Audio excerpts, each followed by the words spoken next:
இனிய வணக்கம். இனிய காலை வணக்கம். இன்றைய சிறப்பு விருந்தினராக வந்திருக்கும் விஜயலட்சுமி அம்மா அவர்களை வருக வருக என்று வரவேற்கிறேன். தலைப்பு சொல்லி ஸ்டார்ட் பண்ணிக்கலாம். நன்றிங்கம்மா. சரி. திருச்சிற்றம்பலம். தென்னாடுடைய சிவனே போற்றி, எந்நாட்டவர்க்கும் இறைவா போற்றி, ஏகம்பத்துரை எந்தாய் போற்றி, பாகம் பெண்ணொரு ஆனாய் போற்றி, காற்றாகி எங்கும் கலந்தாய் போற்றி, கைலை மலையானே போற்றி போற்றி. வெற்றிவேல் முருகனுக்கு அரோகரா, வீரவேல் முருகனுக்கு அரோகரா, திருச்செந்தூர் முருகனுக்கு அரோகரா, திருச்சிற்றம்பலம் தெல்லையம்பலம். நான் என்றும் வணங்கும் நடராஜ பெருமானின் பொன்னார் திருவடிகளை போற்றி வணங்கி, ஐந்தொழில் புரிகின்ற அந்த சதாசிவமூர்த்தியை போற்றி வணங்கி, 25 முகங்களில் நமக்கு என்றும் அருள் செய்கின்ற அந்த மகா சதாசிவமூர்த்தியை போற்றி வணங்கி, திருப்புகழின் மகிமை என்ற தலைப்பில் சில கருத்துக்களை உங்களுடன் பகிர்ந்து கொள்ள இறையருளும் குருவருளும் கூட்டி வைத்திருக்கிறது. இந்த நல்ல நிகழ்ச்சியை நமக்கு தொடர்ந்து நல்கி வருகின்ற சிவசிவ அன்பே சிவம் டெலி சேனலுக்கும் மற்றும் அதன் உரிமையாளர் பாலகிருஷ்ணன் அவர்களுக்கும் என் நன்றி கலந்த வணக்கத்தை தெரிவித்துக் கொள்கிறேன்.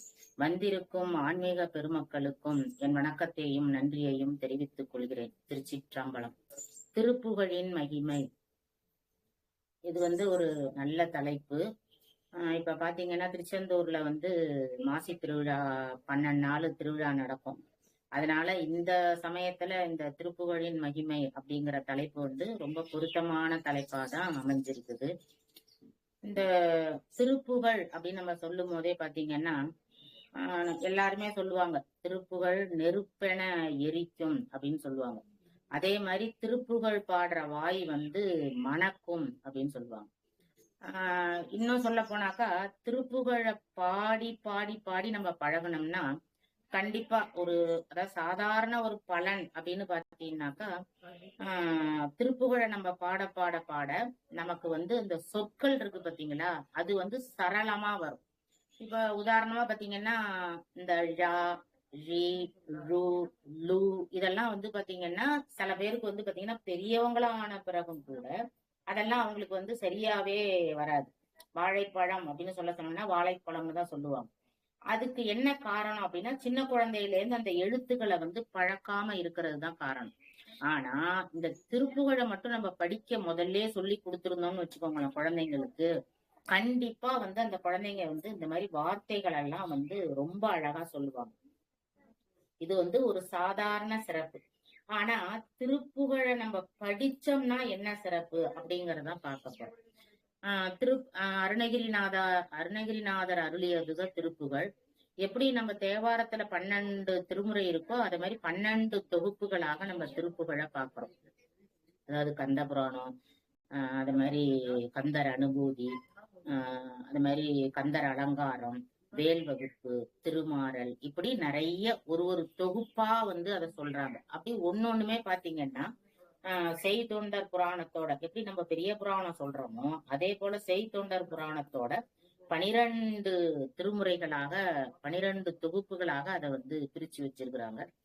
எல்லா பாடல்களுமே பாத்தீங்கன்னா ரொம்ப இனிமையான பாடல்கள் தான். நம்ம கேட்கறதுக்கோ படிக்கிறதுக்கோ அவ்வளவு ஒரு அருமையான பாடல்கள்.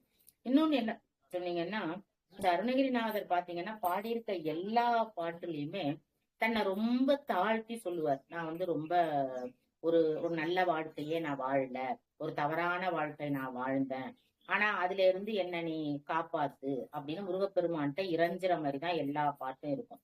ஆனா அவர் அந்த மாதிரி வாழ்ந்தாரா அப்படின்னா அது கிடையாது. ஏன்னா அவரும் ஒரு வாழ்க்கை வாழ்ந்திருக்கிறாரு. அத சும்மா இவங்க அந்த பாடல்களை வச்சு என்ன இந்த பாடல்கள்லாம் அவரு சொல்லியிருக்காரு பாத்தீங்களா, அதை வச்சு இவங்க எல்லாம் என்ன நினைக்கிறாங்கன்னா அவர் ஒரு தவறான வாழ்க்கையை வாழ்ந்திருக்காரு அப்படிங்கிற மாதிரி ஒரு புராணத்தை நமக்கு சொல்றாங்க. அது உண்மையா பொய்யா அப்படிங்கிற ஆராய்ச்சிக்கு நம்ம போக வேணாம். இருந்தாலும் அவரோட பாடல்கள்ல உள்ள மகிமைய நம்ம தெரிஞ்சுக்கிட்டாலே போதும். அது எவ்வளவு சிறப்பு வாய்ந்தது, எவ்வளவு பெருமை மிக்கது அப்படின்னு.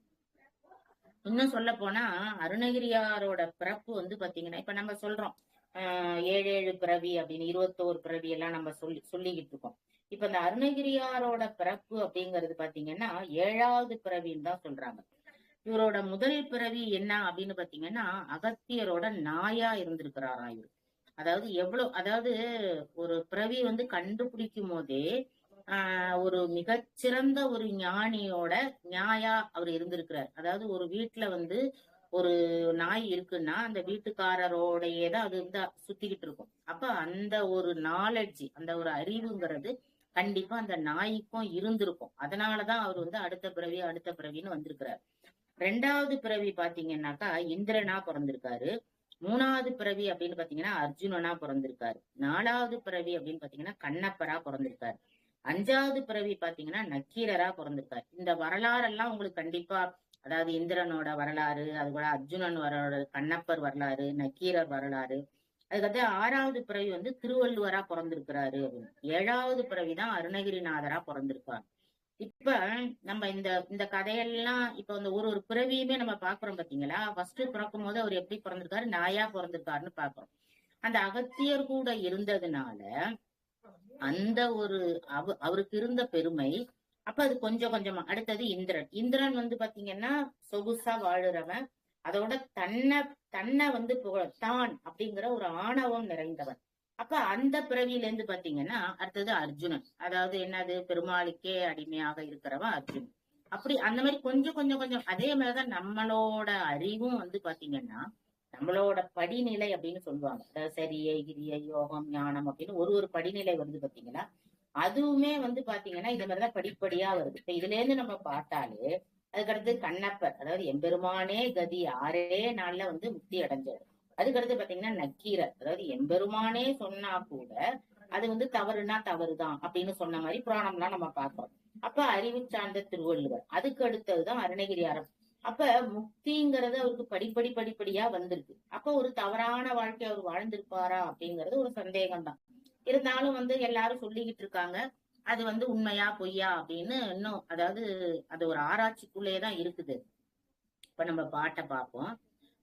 இதோட மகிமை அப்படின்னு பாத்தீங்கன்னா இன்னொன்னு வந்து இந்த திருப்புகழ்ல நீங்க எந்த பாடலை எடுத்துக்கிட்டாலும் அந்த பாடல்ல வந்து முருகப்பெருமானோட பெருமை மட்டும்தான் இருக்கா அப்படின்னா இல்ல. அதாவது பாத்தீங்கன்னா இதுல எல்லா தெய்வங்களையும் அவர் சொல்லியிருப்பார். அதாவது அரு சமயம் நமக்கு சொல்றோம் பாத்தீங்களா, சூரியன், அதே மாதிரி விநாயக பெருமான், முருகப்பெருமான், அம்பாள், சிவன், அத மாதிரி அந்த அறுவகை சமயங்களையும், பெருமாள், அந்த மாதிரி அறுவகை சமயங்களையும் உள்ள தெய்வத்தையும் எல்லா பாடல்கள்லயும் நம்ம பாக்குறோம். ஒரு பாடல்கள்னு இல்லை, எல்லா பாடல்களையுமே யாரையாவது ஒருத்தவங்களை சொல்லி அவர் பெருமாள்னு சொல்லும்போது பெருமாளுக்கு மருமகனே அப்படின்னு, இப்ப அம்பாள் புகழ சொல்லி அம்பாளுக்கு மகனே அப்படின்னு, அதே மாதிரி சிவன் புகழ சொல்லி சிவனுக்கு மகனே அப்படின்னு, அதே மாதிரி விநாயக பெருமானோட புகழ சொல்லி அவருக்கு என்னது தம்பியே அப்படின்னு. அப்போ ஒவ்வொரு இதுலயும் வந்து பாத்தீங்கன்னா முருகனை மட்டும் சொல்லாம எல்லா தெய்வங்களோட புகழையும் அவர் என்ன பண்றாரு, எடுத்து இந்த பாடல்கள்ல ஓதுறாரு. இப்ப முதல் பாடல் பாருங்க. கைத்தளம் நிறைகனி அப்பமோடாவில் பொறி கப்பிய கரிமுகன் அடி பேணி கற்றிடும் அடியவர் புத்தியில் உரைபவர் கற்பகம் என வினை கடிதேகும் மத்தமும் மதியமும் வைத்திடும் மரன் மகன் மற்பொருள் திரள் புய மதயானை மத்தள வயிரனை உத்தமே புதல்வனை மட்டமிழ் மலர் கொடு பணிவேனே அப்படின்னு ரொம்ப அழகா சொல்றாரு. இந்த பாடல் வந்து அப்படி பாடல் நிறைய போயிட்டே இருக்கு. நம்ம ஃபுல் பாடலையும் பாடணும்னாக்கா அந்த ப்ரோக்ராம் ஃபுல்லாவே ஒரு 2 பாடலோ 3 பாடலோ தான் நம்ம போட முடியும். ஏன்னா அவ்வளோ ஒரு இனிமையான பாடல்கள் வந்து இதுல இருக்கு. திருப்புகழ்ல பாத்தீங்கன்னா எல்லா பாடல்களும் ரொம்ப இனிமையா இருக்கு. எதை பாடினாலும் நமக்கு மனசே வராது. அந்த பாடல்களை விட்டுட்டு அடுத்த பாடல்களுக்கு போறது. இதுல என்ன நம்ம தெரிஞ்சுக்கிறோம் அப்படின்னா, முற்றவ மிக்க நற்றவ நாய்க்குட்டி அப்படின்னு சொல்லுவாங்க. அதாவது ஒரு நாய்க்குட்டியா பிறந்தவரு எப்படி அருணகிரிநாதரா வந்தாரு அப்படின்னு. அப்ப எப்படி வேண்டாரு பாத்துக்கோங்க. மத்தமும் மதியமும் வைத்திடும் அரண் மகன் யாரு, சிவபெருமான சொல்றாரு. என்ன வச்சிருக்காரு, மத்தளம், சத்தம் கேக்குது. மதியம்னாக்க நிலவை சூடி இருக்கிறார். அப்ப அவர் என்ன சூடி இருக்கிறாரு, என்ன மாலை போட்டிருக்காரு, என்ன அவரு அணிஞ்சிருக்கிறாரு அப்படின்னு சொல்லி அப்படிப்பட்ட அரண்மகன் அப்படி அது யாரு அப்படின்னா முருகப்பெருமான் அப்படின்னு. மட்டமிழ் மலர்கொடு பணிவேனே, நான் எப்படி உன்னை வணங்குவேன், நான் மலரிட்டு உன்னை வணங்குவேன் அப்படின்னு. இப்ப இந்த பாடல்கள்ல நம்ம என்ன தெரிஞ்சுக்கணும் அப்படின்னா, இறைவனை வணங்கும் போது நம்ம மலரிட்டு வணங்கணும் அப்படிங்கறத நம்ம இந்த திருப்புகள்ல தெரிஞ்சுக்கிறோம். இன்னொன்னு வந்து பாத்தீங்கன்னா, ஆணவத்தோட வணங்குறது. அதாவது ஒரு கதை கூட சொல்லுவாங்க. என்ன கதை அப்படின்னு பாத்தீங்கன்னாக்கா, பீமன் வந்து பாத்தீங்கன்னாக்கா நிறைய வந்து இது அர்ஜுனன் வந்து நிறைய பூக்களை போட்டு டெய்லி இப்ப நம்ம எப்படி சிவபூஜை பண்றோம் அது மாதிரி நிறைய பூக்கள் பறிச்சுட்டு வந்து அர்ஜுனன் வந்து என்ன செய்வானா, எப்போதும் சுவாமியை வந்து அர்ச்சனை பண்ண சிவபூஜையில எல்லாருமே சிவபூஜை பண்ணுவாங்க. அப்ப அர்ஜுனன் பண்ணும்போது நிறைய கூடையா பூ கொண்டு வந்து சிவபூஜை பண்ணிட்டு இருப்பான். பண்ணிட்டு இருந்தோன்னா அப்படியே ஒரு நாள் என்ன அவனுக்கு வந்து ரொம்ப ரொம்ப பெருமை, அந்த தலைக்கணம்னு சொல்லுவாங்க அந்த ஆணவம். அதாவது எம்பெருமான பூஜை பண்றது நம்ம மட்டும்தான், நம்ம தான் நிறைய பூ போட்டு வணங்குறோம், நம்ம செய்யற பூஜை தான் ரொம்ப சிறந்தது, இந்த உலகத்திலே வந்து நம்ம தான் வந்து நிறைய பூக்கள் போட்டு எம்பெருமான வணங்குறோம் அப்படின்னு அவனுக்கு ஒரு ஆணவம் தலையில இருக்கு. அப்ப இத வந்து என்ன பண்றாரு, பாக்குறாரு. பார்த்துட்டு உடனே கிருஷ்ண பகவான் என்ன பண்றாரு, அர்ஜுனா என் கூட வா, நம்ம கொஞ்ச தூரம் உலாவிட்டு வருவோம் அந்த நதிக்கரையில அப்படின்னு சொல்லி கூட்டிட்டு போறாரு. கூட்டிட்டு போனோன்னா கொஞ்ச தூரம் நடந்து போறாங்க. நடந்து போய் என்னென்னமோ பேசிக்கிட்டே போறாங்க. திடீர்னு பார்த்தா வண்டியா பூ வருது. இவனுக்கு ஒரே ஆச்சரியம், என்னடா இவ்வளவு பூ வருது, எங்கேருந்து வருது இந்த பூவெல்லாம் அப்படின்னு சொல்லிட்டு அப்ப கண்ணன்ட்ட கேக்குறாரு. கேட்ட உடனே என்ன சொல்றாரு, கண்ணா இவ்வளவு பூ வருது, என்ன பூ இதெல்லாம் அப்படின்னு. எனக்கும் தெரியலப்பா, சரி விசாரிப்போம் வா அப்படின்னு சொல்லிட்டு 2 பேரும் போறாங்க. வந்து வண்டிக்காரன்ட்ட கேக்குறாங்க, வண்டிக்காரா இவ்வளவு பூ கொண்டு வரீங்களே, இவ்வளவு வண்டி வருது, இதெல்லாம் என்ன பூ அப்படின்னு. உடனே அந்த வண்டிக்காரன் ரொம்ப அழுத்துக்கிறான், அதை ஏன் கேக்குறீங்க, இந்த பூவெல்லாம் வந்து பாத்தீங்கன்னா பீமன் வந்து பூஜை செஞ்ச சிவபூஜை செஞ்ச நிர்மால்ய பூ, அததான் கொண்டு வந்து வண்டியா கொட்டி, அதாவது நிர்மால்ய பூ அப்படின்னா முத நாள் பூஜை செஞ்சதை, அதாவது முத காலம் பூஜை செஞ்சதை அதை எடுத்து நம்ம போடுறோம் பாத்தீங்களா, அதுதான் நிர்மால்ய பூங்கிறது. அந்த நிர்மால்ய பூவை தான் கொண்டாந்து கொட்டுறோம் அப்படின்னு. ஆனா இவ்வளவு பூவான, ஆமா அதையா கேக்குறீங்க, இப்ப காலையில பண்ண பூஜையே இவ்வளவு வண்டியா வந்திருக்கு, இன்னும் இதுக்கு அடுத்தது மத்தியானம் வேற பூஜை பண்ணுவாரு, அதை வேற நாங்க அள்ளிட்டு வந்து கொட்டணும், அவ்வளோ பூ பண்றாரு அவரு, என்ன பண்றதுன்னே எங்களுக்கு தெரியல, வண்டியா அதை சேர்ந்துருக்குது, அள்ளி கொண்டாந்து கொட்டவே முடியல எங்களால அப்படின்னு அழுத்துக்கிட்டு சொன்னார். அப்ப இவருக்கு வந்து ஒரு யோசனை பண்றாரு. என்ன யோசனை பண்றாரு அப்படின்னா, இவ்வளோ வண்டியா பூ கொண்டாந்து கொட்டுறான், ஆனா பீமன் வந்து ஒரு நாளும் உட்கார்ந்து சிவபூஜை பண்ண மாதிரி இவரு பார்த்ததே இல்லை. யார் பார்த்தது இல்ல, அர்ஜுனன் பார்த்ததே இல்லை. நம்ம தான் எப்போதும் 3 காலமும் பாத்தீங்கன்னாக்கா சிவபூஜை செஞ்சிட்டு இருக்கோம். இந்த அர்ஜுனன் வந்து இந்த பீமன் வந்து ஒரு நாளும் இத மாதிரி பண்ணுனதே கிடையாது. என்னைக்கோ ஒரு நாள் எப்பயாச்சும் வந்து ஒரு 2 பூ எடுத்து போட்டிருப்பான், அததான் இவன் நம்ம பார்த்திருக்கோம். ஆனா இவ்வளவு வண்டியா பூ வருது. அப்ப அவ சின்னதா செஞ்ச அந்த பூஜையே இவ்வளவு பூ வருதுன்னா, நம்ம 3 காலமும் நம்ம கூடையா நம்ம பூ கொட்டுனோமே, அந்த பூ வந்து இன்னும் எவ்வளவு இருக்கும் அப்படின்னு இவனுக்கு பெருமை தாங்க முடியலையா. இத கேட்ட உடனே, இத பார்த்த உடனே அவனுக்கு அவ்வளவு சந்தோஷம், நம்ம இவ்வளவு பூ நம்ம பண்றோம், அப்ப அது எவ்வளவு வண்டிகள் வரும் அது அப்படின்னு. அதாவது லாரியா, அந்த காலத்துல லாரி இல்ல, இப்ப லாரியா கூட வந்திருக்கலாம், அந்த அளவுக்கு அவன் மனசுக்குள்ள ஒரு நினைப்பு. அப்ப அப்படி நினைச்சுக்கிட்டு சரின்னு உடனே கண்ணன்ட்ட போய் சொல்றான். சொன்னோன்னு, பீமன் பூஜையே பண்ணாத அவனுக்கே இவ்வளவு பூ இருக்குன்னா, நான் பண்ண பூஜைக்கு எவ்வளவு பூ இருந்திருக்கும் அப்படின்னு. எனக்கும் தெரியல அர்ஜுனா, சரி எதுக்கும் கேட்டு பாத்துருவோம் அவன்கிட்ட அப்படின்னு. சரின்ட்டு அந்த வண்டியில வர்றவங்கள்ட்டயே கேக்குறாங்களாம், ஏன்பா இது வந்து பீமன் பண்ண பூன்னு சொல்லிட்டியே, வந்து அர்ஜுன் என்ன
எல்லா அந்த எங்கெல்லாம் பிச்சிப்பூ இருக்குதோ, எங்கெல்லாம் வாசனை மலர்கள் இருக்குதோ, அது எல்லாருமே எந்த பூவை பாக்குறானோ, ஒரு தோட்டத்துல பூவை பாக்குறானா, இந்த தோட்டத்தில் உள்ள அத்தனை பூக்களும் எம்பெருமானுக்கு நான் அர்ச்சனை பண்றேன். அப்படி மனசாலே அவன் என்ன பண்றானோ அதே மாதிரி அர்ச்சனை.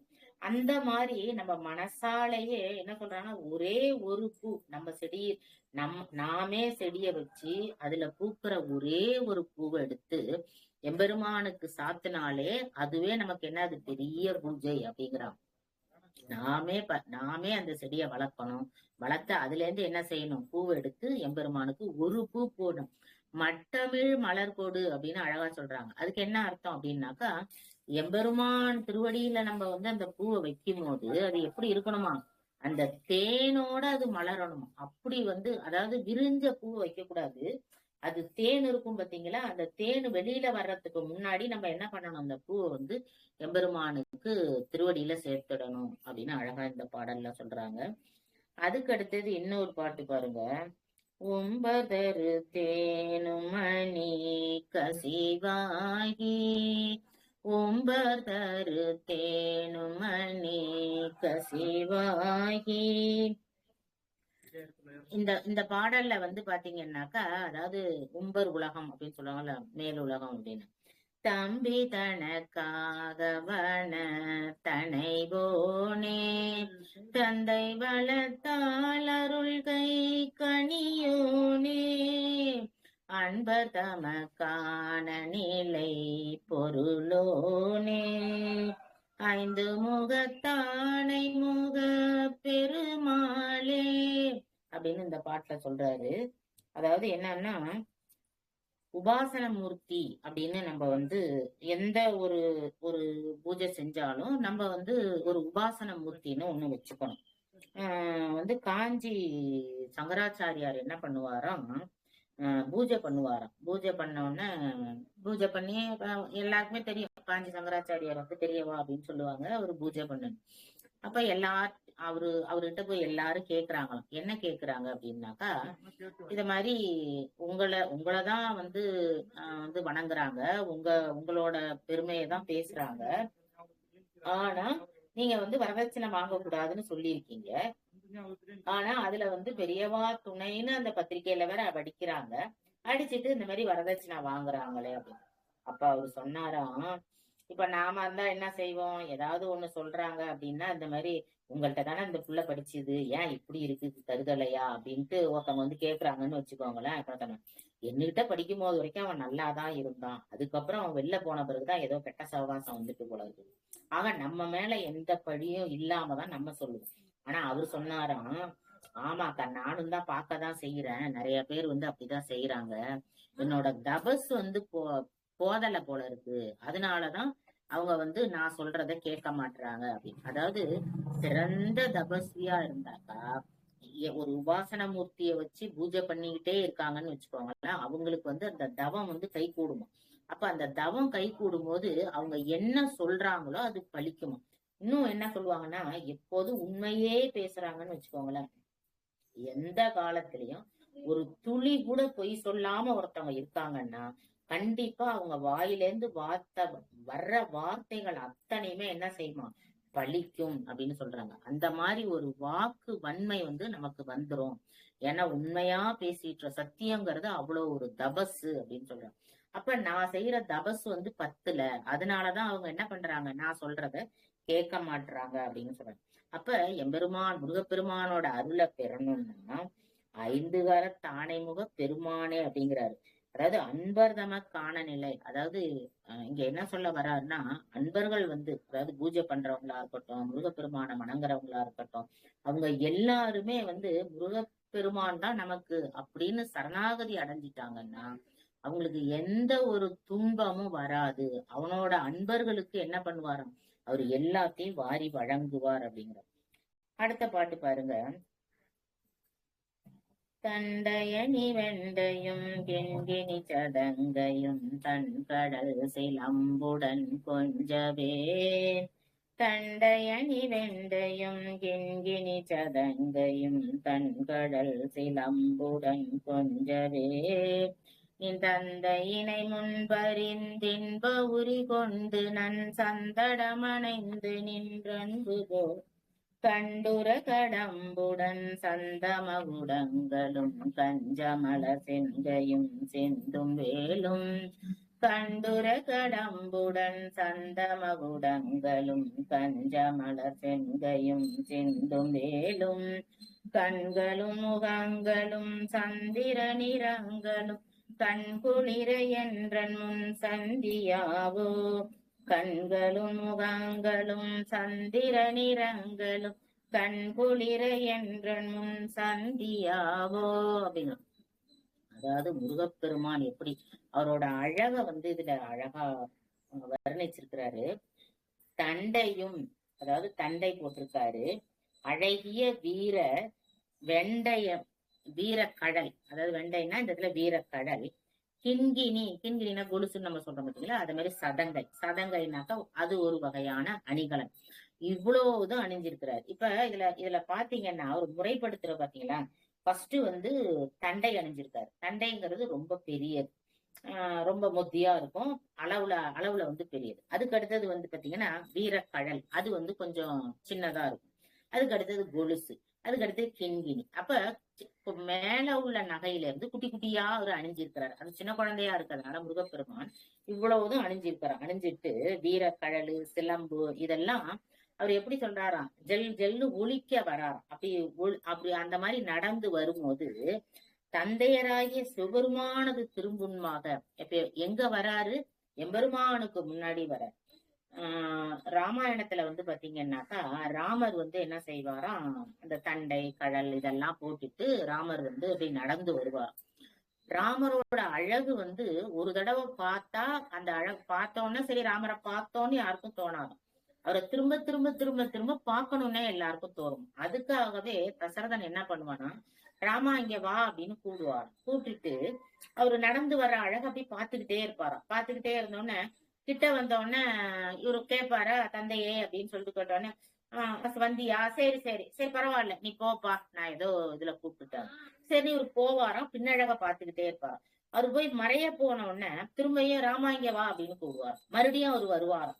இப்படி அவரை என்ன செய்வாராம், வரவழைச்சு வரவழைச்சு வரவழைச்சு அவரோட முன்னழகையும் பின்னழகையும் பார்த்து என்ன பண்ணுவாராம், ஒரு அப்பாவா இருக்கிறவர். இன்னும் கூட என்ன தெரியுமா சொல்லுவாங்க, சில பேர் இப்ப நம்ம குழந்தைங்களே நல்லா நல்லா ட்ரெஸ் பண்ணி குளிப்பாட்டி அதுக்கு பொட்டெல்லாம் வச்சு எல்லாம் பவுடர் எல்லாம் போட்டுட்டு நம்ம பார்க்கும்போது நம்ம குழந்தை இவ்வளவு அழகா அப்படின்னு நம்ம நினைக்கிறோம்னு வச்சுக்கோங்களேன், அதுவே என்ன பண்ணிருமா, திருஷ்டி ஆயிரும் அப்படின்னு சொல்லுவாங்க. அதாவது தாய் திருஷ்டியே அது அப்படின்லாம் நமக்கு சொல்லுவாங்க. அந்த மாதிரி இவர் என்ன பண்ணுவாராம், அப்பாவா இருந்தா கூட அந்த ராமனோட அழகை பார்த்து பார்த்து பார்த்து ரசிச்சிட்டு இருப்பார். அதே போலதான் தந்தையின் முன்பறிந்து அப்படிங்கிறார். அப்ப என்ன பண்றாராம், இவரு தந்தைக்கு முன்னாடி அவரு அன்போட பார்க்கும்போது இவரு வராரு அப்படின்னு. அதாவது எல்லாருமே எப்படி எம்பெருமான்ட்ட அதாவது முருகப்பெருமான்ட்ட ஒண்ணு சொல்றாங்க, ஒண்ணு கேக்குறாங்க அப்படின்னாக்கா அத உடனே நிகழ்த்தி வைக்கிற ஒரு பெருமை உள்ளவர் யாரு அப்படின்னு பாத்தீங்கன்னா முருகப்பெருமான் தான்.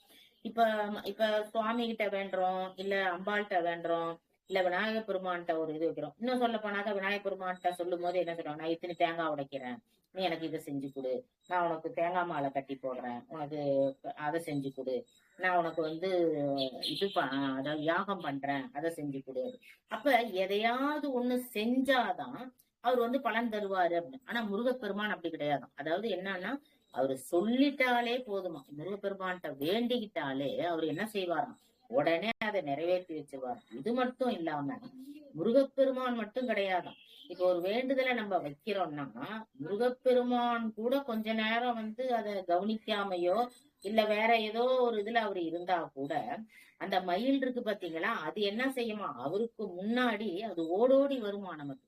அந்த மாதிரி ஒரு அருமையானது பாத்தீங்கன்னா இந்த மயில் வாகனம் அப்படின்னு அழகா சொல்றாங்க. அந்த மாதிரி அவ்வளோ ஒரு பெருமை உடையது. அதாவது எம்பெருமானே பெருமைப்படுற. ஏன்னா இன்னும் சொல்ல போனா பாத்தீங்கன்னாக்கா அப்பாவுக்கு அவர் வந்து உபதேசம் பண்ணவர். அந்த மாதிரி ஒரு அப்பாவுக்கே வந்து ஒரு உபதேசம் பண்ணக்கூடிய அளவுக்கு அவர் வந்து என்னது அருள் நிறைந்தவர் அப்படின்னு வந்து நமக்கு சொல்லுவாங்க. சுவாமிமலையில இருக்கிற சுவாமி வந்து என்ன செஞ்சாரு, சிவபெருமானுக்கு உபதேசம் செஞ்சாரு அப்படின்னு நம்ம பாக்குறோம். இப்பயும் அந்த நிகழ்வெல்லாம் ரொம்ப சிறப்பா சுவாமிமலையில நடத்துறாங்க.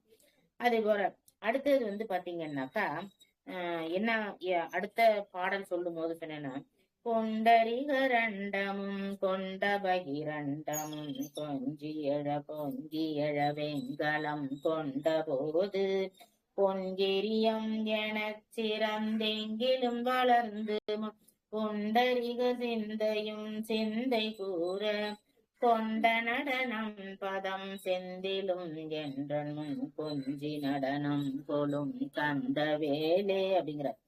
அதாவது இந்த அண்டங்கள் எல்லாம் முருகப்பெருமான் வந்து சின்ன குழந்தையா இருக்கும் போது பாத்தீங்கன்னாக்கா அவர் விளையாடுவார். எப்படி விளையாடுவார் அப்படின்னு பாத்தீங்கன்னா, பெரிய பெரிய அண்டங்கள் எல்லாம் என்ன செய்வாரா, அப்படி சின்னதாக்கிடுவாராம்.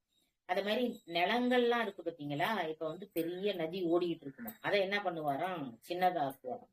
அதே மாதிரி மேல வானம் இருக்கும் பாத்தீங்களா, அதை என்ன பண்ணுவாராம், அப்படியே நம்ம தலைக்கும் கீழே கொண்டு வருவார்.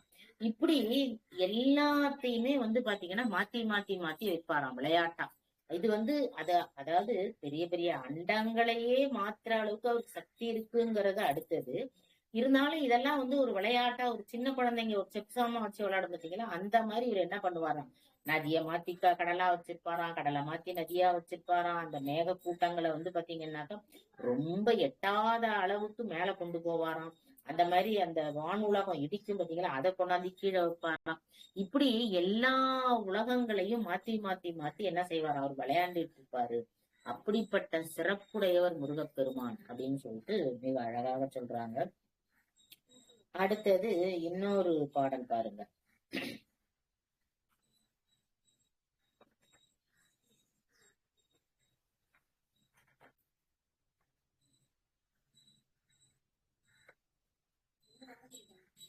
தந்தவரிதனை அறிந்து முளை அழுது தந்து முதுகு தடவிய தாயார் தம்பி பணிவிடை செய் தொண்டர் பிரிய முல தங்கை மருகர் உயிரெனவே அப்படி சிந்தை மகிழ மலை மங்கை நகில் இணையடிகள் செந்து பயமயிலும் மயில் வீரா திங்கள் அரவு நதி தொன்றுகையிலர் அருள் செந்தில் நகரில் உரை பெருமாளே.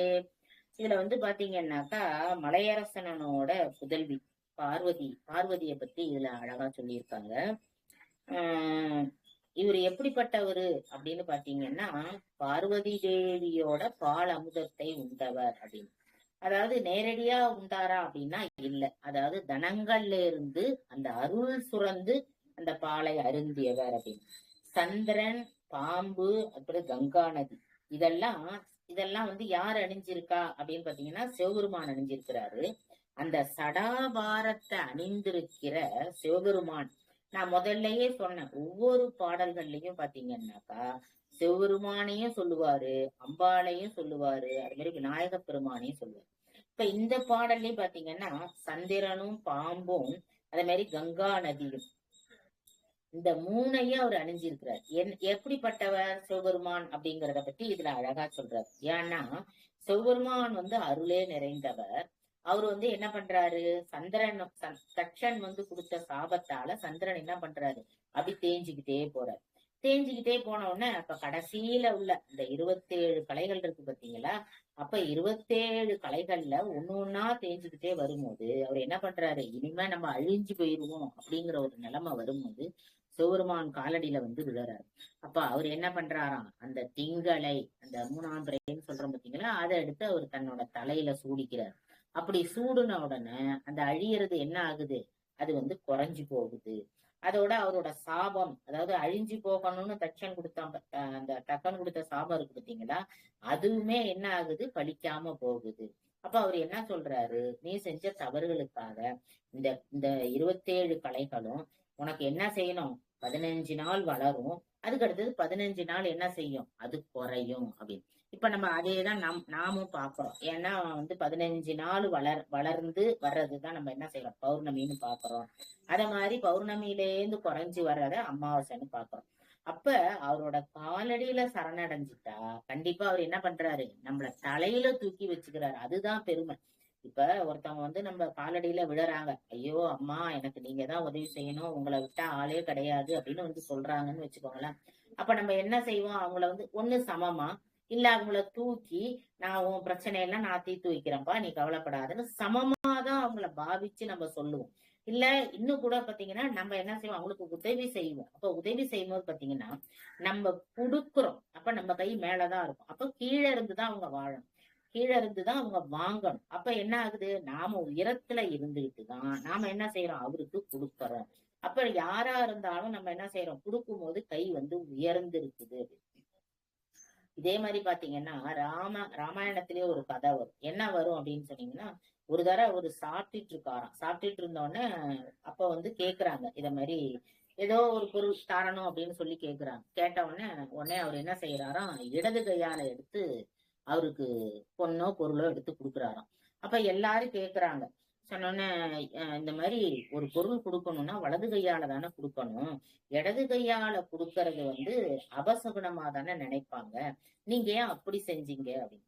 அப்ப அவர் சொன்னாராம், இடது கை அவர் கேட்ட உடனே நான் சாப்பிட்டுட்டு இருக்கேன், நான் சாப்பிட்டுட்டு கை கழுவிட்டு அதுக்கப்புறம் நான் கொடுக்க போறேன் அப்படின்னா நான் எவ்வளவு கொடுக்கணும் என்ன கொடுக்கணும் அப்படின்னு நான் என்ன செய்வேன், மனசுக்குள்ள ஒரு கணக்கு போடுவேன்.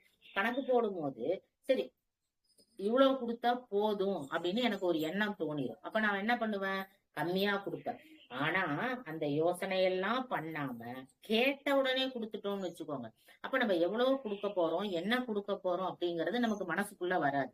அதனாலதான் நான் என்ன பண்ணேன், இடது கையா இருந்தாலும் பரவாயில்லன்னு கொடுத்தேன்.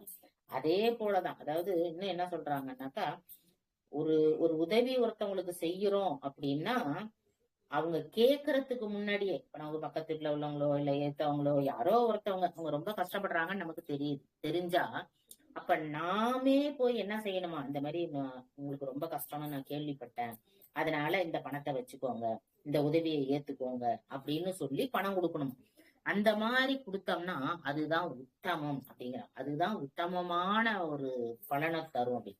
அதே இது அவங்க கேக்குறாங்கன்னு வச்சுக்கோங்களேன், இப்ப அவங்க இந்த மாதிரி நான் ரொம்ப கஷ்டப்படுறேம்மா, என் குழந்தைக்கு படிப்பு செலவுக்கு பணம் வேணும், என் குழந்தைய ஹாஸ்பிட்டல்ல சேர்த்திருக்கேன், இல்ல என் கணவருக்கு உடம்பு சரியில்லை, அதாவது ஏதாவது ஒரு பணம் கொடுத்து உதவி பண்ணுங்கம்மா, ஏதாவது ஒரு ஹெல்ப் பண்ணுங்கம்மா அப்படின்னு கேட்கிறோம்னு வச்சுக்கோங்க. அப்ப அது என்னன்னாக்கா, சரி ரொம்ப உடம்பு சரியில்லாம இருக்காங்க, அப்ப நம்ம ஹெல்ப் பண்ணணும்னு நமக்கு ஒரு எண்ணம் இருக்குது, சரி நம்ம என்ன பண்றோம், அவங்களுக்கு கொடுத்து உதவுறோம். அது பாத்தீங்கன்னா மத்திமம், அதாவது மத்திம பலனை தான் அது தரும் அப்படி. அதே இது அவங்க கேட்ட பிறகும் சொன்னா, போன தடவை இவன் நம்ம கேட்டதுக்கு கொடுத்தாளா, இவளுக்கு எதுக்கு நம்ம கொடுக்கணும், சொன்னா இவளுக்கு கொடுக்கவே கூடாது, நம்ம என்ன கஷ்டப்பட்டா கஷ்டப்பட நாம கஷ்டப்படும் போதே உதவியா செஞ்சா அப்படின்னு நாமளே மனசுக்குள்ள நினைச்சுக்கிட்டு அவங்களுக்கு உதவி செய்யாம இருந்தோம்னு வச்சுக்கோங்க, அப்ப அது என்னது அந்திம பலன் அப்படிங்கிற, அதுக்கு என்ன அதுக்கு கிடைக்காது, பலனே வராது அப்படின்னு சொல்றாங்க. அப்போ ஒரு உதவியும் பாத்தீங்கன்னா கேட்கறதுக்கு முன்னாடியே செய்யறதுதான். இன்னும் என்ன சொல்றாங்கன்னா, கேட்கறதுக்கு முன்னாடி செய்யறதுதான் நமக்கு என்ன பலனை தருமா, புண்ணிய பலனை தரும் அப்படின்னு சொல்றாங்க. அதே மாதிரி கேட்டு உதவி செய்யறோம் அப்படின்னாக்கா அது எது, தானத்துல தானத்துக்குள்ள என்ன பலனோ அதுதான் சேரும் அப்படின்னு சொல்றாங்க. அப்ப ஒரு உதவியும் நம்ம என்ன செய்யணும், யாருக்கு தேவைப்படுதோ அதை நம்ம உதவி செய்யணும்னு நினைச்சோம்னா அவங்க கேட்கறதுக்கு முன்னாடியே நம்ம என்ன பண்ணணும், உதவி செய்யணும் அப்படின்னு சொல்றாங்க. இன்னொரு பாடல் பாருங்க. நாளைந்து வாசல் கீறு தூறு உடம்பு கால் கையாகி நாரி என்பிலாகுமாக மதனூடே நாதம் ஒன்ற ஆதிவாயில் நாடகங்களாக ஆடி நாடு அறிந்திடாமல் ஏக வளராமுன் காலன் பாலனாவிகாய என்று பாசம் வீசு காலம் ஓலம் ஓலம் என்று ஆதி காமனைந்து பானமோடு வேமின் என்று காணும் மேல கால கண்டரோடு வேதமொழிவோனே. இது ஒரு அருமையான பாடல், பார்த்துக்கோங்க. நமக்கு எப்படி நம்ம வாழ்க்கை நடக்குது அப்படிங்கறத சொல்லக்கூடிய ஒரு அருமையான பாடல். காலன் பாலன் ஆவி. யாரு ஆவி? மார்க்கண்டேயர். பாலன்கிறது இங்க மார்க்கண்டேயரை சொல்றாங்க. காலன் ஆவி காய பாசம் வீசு. அதாவது மார்க்கண்டேயர் கதை எல்லாருக்குமே தெரியும். அவருக்கு என்னது 16 வயது. 16 வயதுல அவருக்கு அவர் இறந்துருவாரு அப்படின்னு சொல்லிடுறாங்க. அப்ப அறிவுள்ள குழந்தை வேணுமா, இல்ல அறிவில்லாத 100 வயசு வாடுற குழந்தை வேணுமான்னு கேட்கும்போது அந்த அந்த தம்பதிகள் என்ன சொல்றாங்க? அறிவுள்ள குழந்தைதான் வேணும். அது 16 வயசு இருந்தாலும் பரவாயில்ல, அறிவில்லாத குழந்தை எங்களுக்கு வேண்டாம் அப்படின்னு சொல்றாங்க. அப்ப அந்த மாதிரி ஒரு பாலகன் கடைசியில அந்த குழந்தைக்கு இன்னொன்னு சொல்ல போனாக்கா, ஒரு குழந்தைக்கு இந்த நாளுக்குள்ள இறந்துருவான் அப்படின்னு தெரிஞ்ச பிறகு ஒரு குழந்தைய வளர்க்குறாங்க பாத்தீங்களா, அதோட ஒரு நரகம் வேற எதுவும் கிடையாது. அப்ப இன்னும் கொஞ்ச நாள்ல நம்ம குழந்தை இறந்துருவான்னு அவங்க எப்படி பயந்து வளர்ந்துருப்பாங்க. அப்ப அந்த பையன் கேக்குறான், ஏன் இப்படி எப்போதும் நீங்க சோகமா இருக்கீங்க? அப்ப அந்த கடைசி காலம் வரும்போது அவங்க சொல்றாங்களாம், இது மாதிரி 16 வயசுல நீ இறந்துருவப்பா அப்படின்னு. அப்ப இவர் என்ன பண்றாரு, நேரடியா போயிட்டு எம்பெருமான அப்படி கட்டி பிடிச்சுக்கிறாரு. எம்பெருமான்ட்ட சரணாகதி அடைகிறார். அப்பதான் அவங்க என்ன பண்றாங்க, எம்பெருமான அவர் கட்டி பிடிச்சுக்கிட்டு இருக்கும்போது, அவரோட காலம் நெருங்கும் போது அந்த எம்பெருமான் என்ன செய்யறாரு, பாச கயிறு வீசுறாரு. வீசின உடனே என்ன பண்றாரு, தன்னோட காலால எட்டி உதைச்சிடுறாரு. அது எந்த கால் பாருங்க, சுவாமியோட இடது பாதத்தால எட்டி உதைச்சிடுறாரு. அப்ப அப்படி எட்டி உதைச்ச பிறகு இவனுக்கும் வாழ்க்கை தராரு. யாருக்கு? நீ அவரை சரணாகதி அடைஞ்சதுனால உனக்கு என்றும் 16, நீ என் பக்கத்திலே இரு அப்படின்னு சொல்லி தன்னோட பக்கத்திலே அமர வச்சுக்கிறாரு. அதுக்கப்புறம் யமபெருமான் என்னன்னு, ஏன்னா அவரு தர்ம பிரபு அப்படின்னு சொல்றாங்க பாத்தீங்களா, யம தர்மன். அப்ப என்னோட இதுல தானே நான் அவரை பிடிக்க வந்தேன், என் மேல என்ன தப்பு இருக்கு அப்படின்னு சொல்லி அவரு கேட்கும் போது, அப்ப அவருக்கும் என்ன செய்யறாரு, பரிவு கொண்டு அவரையும் பிழைக்க வைக்கிறார். அப்படிப்பட்ட கருணை உள்ளவர். அப்ப அந்த மாதிரி பாசம் வீசு ஓலம் அப்படின்னு சொல்லி அவரை என்ன பண்ணிக்கிறாராம், அவர் கட்டி பிடிச்சுக்கிறாரு. காமன் 5 பானத்தோடு அப்படி வரும்போது, இங்க காமன் அப்படின்னா மன்மதன். அதாவது எல்லாருக்கும் மன்மதனால பிரச்சனை வர செய்யும். அந்த வயசு காலம் இருக்குன்னு பாத்தீங்களா, இப்ப இவரு என்ன சொல்றாரு அப்படின்னா, அந்த மாதிரி மன்மதன் 5 பானங்களை என் மேல போடும் போது நீ என்ன செய்யணுமா, கால கண்டரோடு வேதம் முடிவோனே, அவங்க கூட நீ என்ன பண்ணணும். இந்த இடத்துல எதை சொல்ல வர்றாரு அப்படின்னு பாத்தீங்கன்னாக்கா, சிவபெருமானையே பாத்தீங்கன்னாக்கா ஒரு குழந்தை வேணும் அப்படின்னு தேவர்கள்லாம் வேண்டுறாங்க. தேவர்கள்லாம் நிறைய துன்பத்தை அனுபவிக்கிறாங்க. அப்ப என்ன, எனக்கு நிகர் ஒரு குழந்தை வரும், அது உங்க துன்பத்தை எல்லாம் ஒழிக்கும் அப்படின்னு சொல்றாங்க. ஆனா இவர் என்ன பண்றாரு, எப்போதும் தியானத்திலே இருக்கிறார். அப்ப எப்படி குழந்தை வரும்? பார்வதியும் எம்பெருமானும் இணைஞ்சாதானே குழந்தை. இவங்களுக்கு அந்த அளவுக்கு தான் அறிவு இருக்கு. அதாவது ஒரு குழந்தைய உற்பத்தி பண்ணணும்னா எப்படி வேணாலும் எம்பெருமான் உற்பத்தி பண்ணுவார். அப்போ அவரு உருவாக்குறதுக்கு யாருக்கு சொல்லணும், இந்த உலகத்தையே படைச்சவரு. அப்படி இருக்கிறவரு இவங்க என்ன நினைக்கிறாங்கன்னா, இவர் தவத்திலே இருந்தா எப்ப குழந்தை பிறக்கும் அப்படின்னு இவங்க அந்த மனிதர்களோட ஒப்பிட்டு மனிதர்கள் எப்படி நினைக்கிறாங்களோ அதே போலதான் இந்த தேவர்களும் நினைக்கிறாங்க. என்னதான் அவங்களுக்கு தேவர்களுக்கு அழிவில்லாத வாழ்வு இருந்தா கூட அவங்க எண்ணங்கள் எல்லாம் எப்படி இருக்கு, மனிதர்கள் போலேதான் அவங்களும் நினைக்கிறாங்க. அப்ப என்ன பண்றாங்க, சரி சிவபெருமானோட தவத்தை கலைச்சிட்டோம்னா கண்டிப்பா அவர் என்ன பண்ணுவாரு, பார்வதி கூட சேர்ந்து ஒரு குழந்தைய நமக்கு தருவார் அப்படின்னு இவங்களே தப்பா கணக்கு போட்டுக்கிட்டு அதுக்கு யார அனுப்புறாங்க, மன்மதனை அனுப்புறாங்க. நீ போய் என்ன செய்ய, அவரு மேல அந்த பானங்களை போடு. என்னது, அந்த காம பானங்களை நீ போட்டினாக்கா அவர் என்ன செய்வாரு, தியானத்துல இருந்து விழிச்சிருவாரு அப்படின்னு. யார போய் சோதிச்சு பாக்குறது, அதாவது என்னன்னா இவங்களை சோதிச்சு பார்க்கலாம் அப்படின்னு ஒரு சில பேர் இருப்பாங்க. இப்ப இவங்க தப்பு சொல்றாங்களா இல்ல கரெக்டா சொல்றாங்களா அப்படின்னு நம்ம தெரிஞ்சுக்கணும்னு. ஆனா சில பேரெல்லாம் அப்படி இருக்க மாட்டாங்க, அவங்க எதுவுமே தப்பா செய்ய மாட்டாங்க அப்படின்னு ஒரு நம்பிக்கைக்குரிய இருப்பாங்க பாத்தீங்களா. அவங்கள போய் சோதனை பண்ணோம்னா கண்டிப்பா என்ன ஆகும், அது அந்த பலன் நமக்குதான் கிடைக்கும். அவங்க தப்பே செய்யாம இருக்கிறவங்கள போயிட்டு நம்ம இந்த மாதிரி தப்பு செஞ்சுட்டாங்க அப்படின்னு அப்படி சொல்லும் போது என்ன ஆகும்னா, நம்ம சொன்ன வார்த்தைகள் இருக்கு பாத்தீங்களா அவங்க மேல, அந்த வார்த்தைகள் நமக்கே பகையாயி நம்மள என்ன செய்யும், அது பாதிக்கும் அப்படிங்கிறாங்க. அதாவது உதாரணமா என்ன சொல்ல வராங்க உலகியல்ல பாத்தீங்கன்னா, இப்ப 2 பேர் இருக்காங்க, இந்த இந்த பக்கத்துல ஒரு குடும்பம் இருக்கு, அந்த பக்கத்துல ஒரு குடும்பம் இருக்கு. அப்ப அந்த 2 பேரும் வந்து பாத்தீங்கன்னாக்கா பேசிக்கும் போது ஒரு 3வது குடும்பத்தை பத்தி ஒரு ஒரு பகையா இந்த மாதிரி அந்த பொண்ணு அப்படிப்பட்ட பொண்ணு, இந்த பொண்ணு இப்படிப்பட்ட பொண்ணு, அவரு அப்படிப்பட்டவரு, அந்த குடும்பத்துல அப்பா இப்படி இருக்காரு, புள்ள அப்படி இருக்கு அப்படின்னு அவங்கள பத்தி ஏதாவது ஒரு புரளி பேசுறாங்கன்னு வச்சுக்கோங்களேன். இப்ப உண்மையிலேயே அவங்க வந்து தப்பு செய்யறவங்களா இருந்தாங்கன்னா, இவங்க செஞ்ச அந்த அது மாதிரி அவ நல்லாவே இருக்க மாட்டா அப்படி இப்படி ஏதாவது சொல்றாங்கன்னு வச்சுக்கோங்க. அந்த பகையெல்லாம் என்ன ஆகும்னா, உண்மையிலே அவங்க அந்த அந்த தப்பு செஞ்சிருந்தாங்கன்னா இவங்க சொன்னது வந்து அவங்கள போய் கேட்கும். சப்போஸ் அவங்க அந்த மாதிரி எதுவுமே இல்ல, அவங்க ரொம்ப நல்லவங்க, எந்த தவறுமே அவங்க செய்யலைன்னா, இவங்க போட்ட பழி இருக்கு பாத்தீங்களா, அது வந்து என்ன செய்யுமா, இவங்க செஞ்ச பாவத்துல இது சேர்ந்து அந்த பழி எல்லாம் இவங்களுக்குதான் வந்து சேரும். அதனாலதான் அடுத்தவங்களை பத்தி என்ன பண்ணக்கூடாது, புரளி பேசக்கூடாது அப்படின்னு. இப்ப இவங்க எல்லாம் என்ன செய்யறாங்க, இவங்களே நினைச்சுக்கிட்டு சிவபெருமானை வந்து சோதிக்கிறதுக்கு நினைக்கிறாங்க. இத மாதிரி நீ என்ன செய்ய, போய் அம்ப வந்து வீசு அப்படின்னு. ஆனா அடுத்த நிமிஷமே அவர் என்ன பண்றாரு, அம்பு வீசணும்னு கண்ணை திறந்தாரு. அவ்வளவுதான், மன்மதன் என்ன பண்ணான், பொசுங்கி போனான். அதாவது அப்படியே சாம்பலாக ஆனான் அப்படி. அதுக்கு அடுத்ததுதான் வந்து மன்மதனோட மனைவி இருக்காள ரதி, அவ வந்து கேக்குறா. கேட்டு என்ன சொல்றா, இதே மாதிரி எல்லாரும் நிறைய பேர் இருந்தாங்க, அவங்க எல்லாம் போகாம என் கணவனை அனுப்பிச்சு வச்சாங்க, அதனாலதான் என் கணவருக்கு இப்படி ஆயிடுச்சு. எத்தனை பேர் இருந்தாங்க, அவ்வளவு பேரா வந்து சிவபெருமானே உங்களோட இதை வந்து உங்களோட தவத்தை கலைக்கிறதுக்கு அனுப்பிச்சு வச்சாங்க.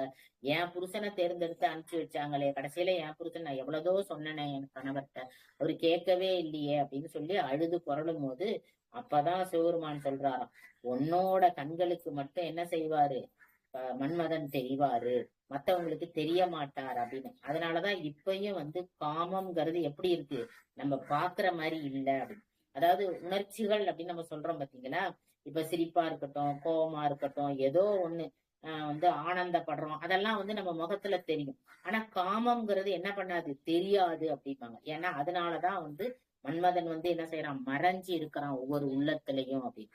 அப்ப அந்த மாதிரி இந்த மாதிரி பானங்கள் எல்லாம் இப்ப அருணகிரிநாதர் என்ன சொல்றாரு அப்படின்னா, இந்த மாதிரி பானங்கள் எல்லாம் வந்து என்ன தாக்கும் போது, ஏன்னா ஒரு பருவம் அப்படின்னு வரும்போது இந்த எண்ணங்கள்லாம் வரதான் செய்யும்.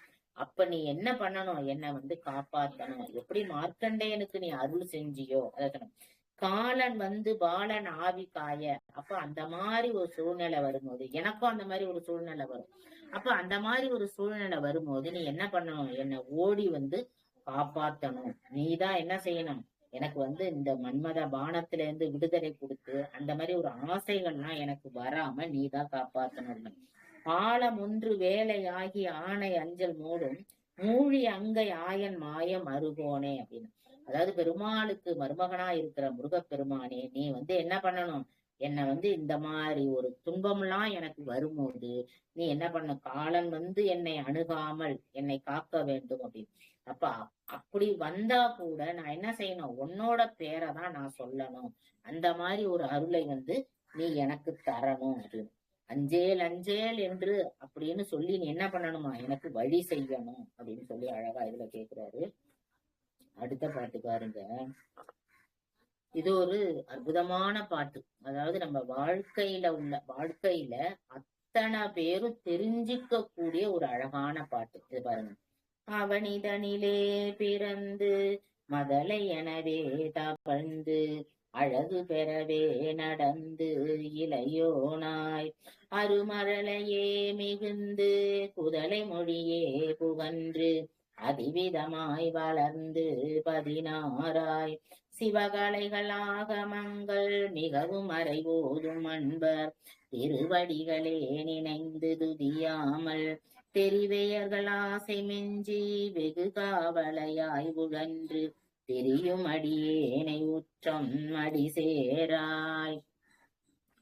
அதாவது என்ன சொல்றன்னா, அவனிதனிலே பிறந்து நான் இந்த உலகத்துல பிறந்து நான் எப்படி இருக்கிறேன், சின்ன சின்ன பருவம், அதாவது இப்ப கொஞ்சு பருவம், அப்புறம் தளர்நடை பருவம், இந்த மாதிரி ஒரு பருவமா ஒரு பருவமா நம்ம எப்படி வளர்ந்து வரோம் அப்படிங்கறத இந்த பாட்டுல அழகா தவழ்ந்து அழகு மொழி பேசி நான் பேசுற காலம், அதாவது தவழுற காலம், இந்த மாதிரி எல்லாம். அப்புறம் இளைஞனா அப்படின்னு. அப்ப அந்த மாதிரி எல்லாம் நான் வளர்ந்து படிப்படியா வளர்ந்து நான் என்ன செய்யறேன், ஒரு இளைஞனா ஆகுறேன். அப்ப வந்து என்ன பண்றேன், ஒரு பெண்கள் மேல ஆசைப்படுறேன். அதுக்கு அடுத்தது என்னோட வாழ்க்கை தளர்ந்து நான் கிழவனாவும் ஆகுறேன். அப்ப வந்து நீ என்ன பண்ணணும்னா, மவுன உபதேச சம்பு மதியருகு வேணி தும்பை மணிமுடியின் மீது அணிந்த மகதேவர் மணமகிழவே அணைந்து ஒரு புறமாக வந்த மலைமகள் குமரதுங்க வடிவேலா மவுன உபதேசம் தந்தவர். இப்ப நான் முந்தைய சொன்ன சிவபெருமானை பத்தி சொல்லியிருக்காங்க அப்படின்னு. இதுல என்ன சொல்ற பாருங்க, மவுன உபதேசம் தந்தவர். என்ன மவுன உபதேசம் அப்படின்னு பாத்தீங்கன்னா, நால்வர்கள் நால்வர்களுக்கு வந்து மௌன உபதேசமாக. இந்த நால்வர்கள் எப்படிப்பட்டவங்கலாம், ரொம்ப வயசானவங்க, எல்லா கலைகளையும், அதாவது ஆயக்கலைகள் 64ன்னு சொல்றோம் பாத்தீங்கன்னா, அத்தனை கலைகளையும் கற்று தேர்ந்தவர்கள். அது மட்டும் இல்லாம எல்லா நூல்களையும் படிச்சவங்க. ஆனா இவங்களுக்கு என்ன, அந்த நால்வர்கள், அந்த சனத்குமாரர், சனர, சனசந்திரர் அப்படின்னு சொல்லுவாங்க.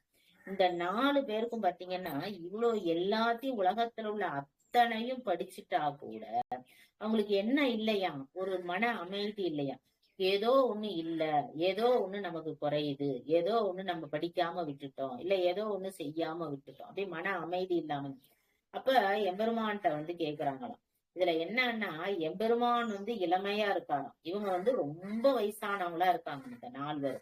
அப்ப அவங்க வந்து கேட்ட உடனே அவர் என்ன சொல்றாராம், அப்படியே எனக்கு முன்னாடி உட்காருங்க அப்படின்னு. என்ன உருவம் எடுக்கிறாரு, தட்சிணாமூர்த்தி உருவம் எடுக்கிறாரு.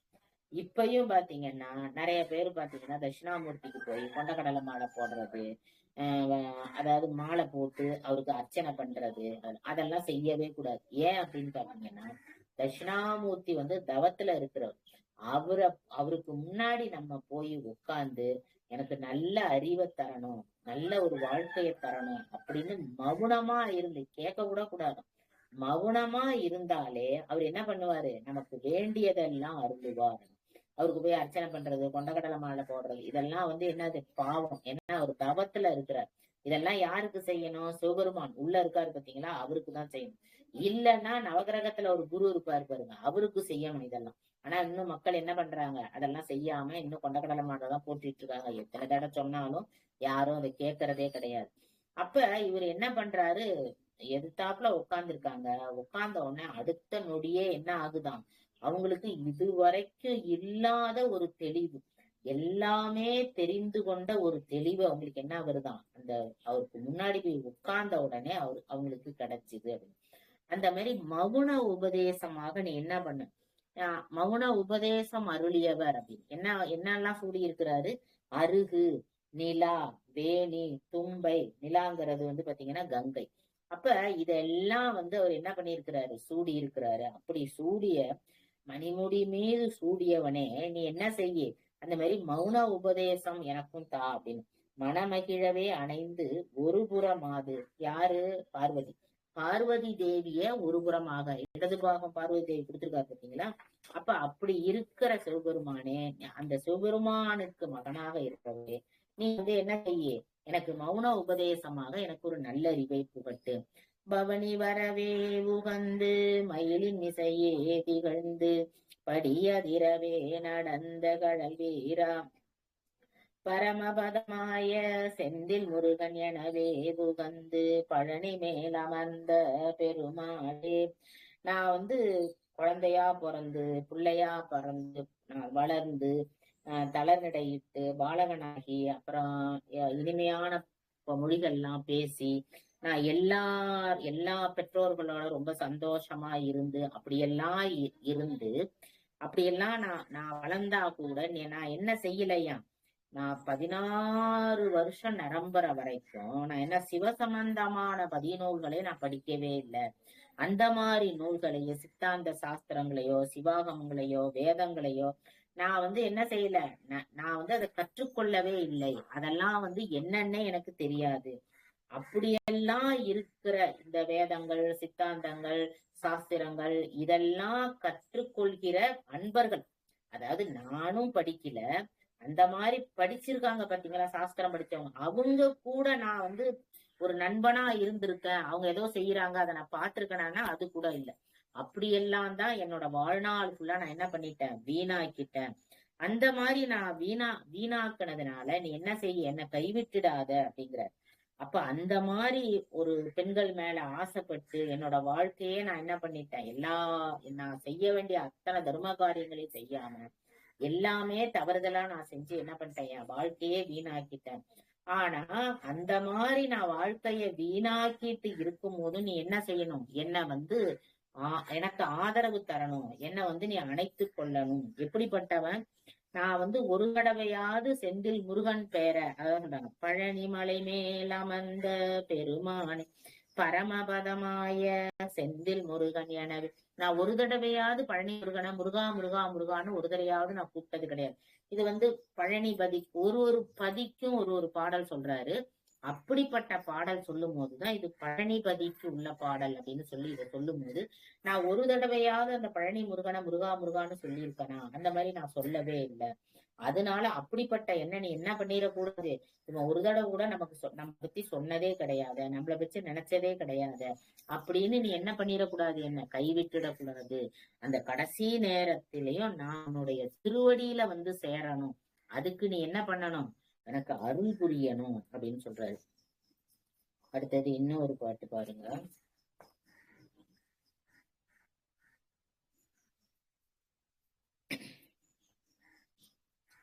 ஒரு பொழுதும் இரு சரந்தேசத்து வைத்து உணரேனே உனது பழனி மலையேனும் ஊரை சேவித்தறியேனே பெருபுவியில் உயர்வரிய வாழ்வை தீர குறியோனே பிறவி அரணினைகுவன் என் ஆசை பாடை தவிரோனோ துரிதமிடு நிருதர்புற கூரை புற பெருமானே தொழுது வழிபடும் மடியவகாவகார பெருமானே விருது கவிதி விதாரண வினோதகார பெருமானே விரல் மரவர் சிறுமிதிர்வேனைகார பெருமாளே.